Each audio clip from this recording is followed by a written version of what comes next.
Di antara kisah-kisah kuno yang disimpan dalam kitab suci, ada satu cerita yang sejak berabad-abad mengunggah para ilmuwan, ahli fisika, dan para pencari kebenaran. Kisah Musa dan Khidir, sebuah perjumpaan yang seolah membuka tabir realitas, tabir yang mungkin menyimpan rahasia dimensi lain. Segalanya berawal bukan dari sebuah gunung, bukan dari sebuah istana, melainkan dari seekor ikan. Ikan itu menurut ayat dan hadis sahih tiba-tiba hidup kembali, meloncat ke laut dan di luar nalar, membelah air, menciptakan terowongan yang tetap ada bahkan setelah ia pergi.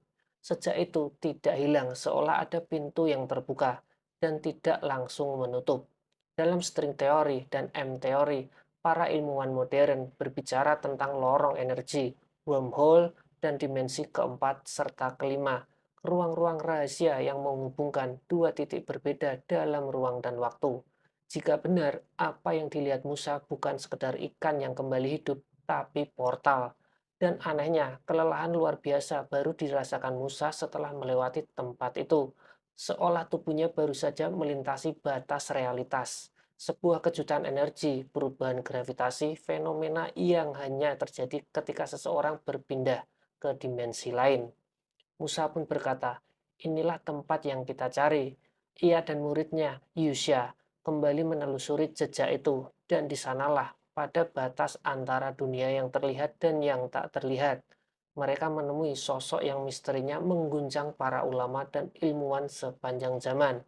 Khidir, sosok yang namanya berarti hijau, karena tanah kering berubah menjadi hijau di bawah tempat ia duduk. Siapakah dia? Malaikat, nabi, wali, atau sesuatu di luar kategori manusia.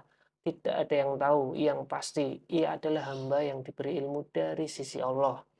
Ilmu yang menyingkap lapisan realitas yang tak mampu disentuh oleh nalar manusia. Tiga peristiwa yang menantang logika. Yang pertama, peristiwa di atas sebuah perahu tua milik para nelayan miskin. Khidir tiba-tiba merusakkan kapal itu dengan tangannya sendiri. Musa terkejut. Ini tidak masuk akal. Mengapa merusakkan satu-satunya harta kaum miskin? Peristiwa kedua, di sebuah ladang, Khidir mendekati seorang anak kecil tanpa ampun ia mengambil nyawanya. Musa tegas menegur, karena ini bukan hanya tak masuk akal, tapi sebuah tindakan yang melampaui batas logika moral. Peristiwa ketiga, di desa yang pelit dan tak ramah, Khidir memperbaiki sebuah tembok yang hampir roboh.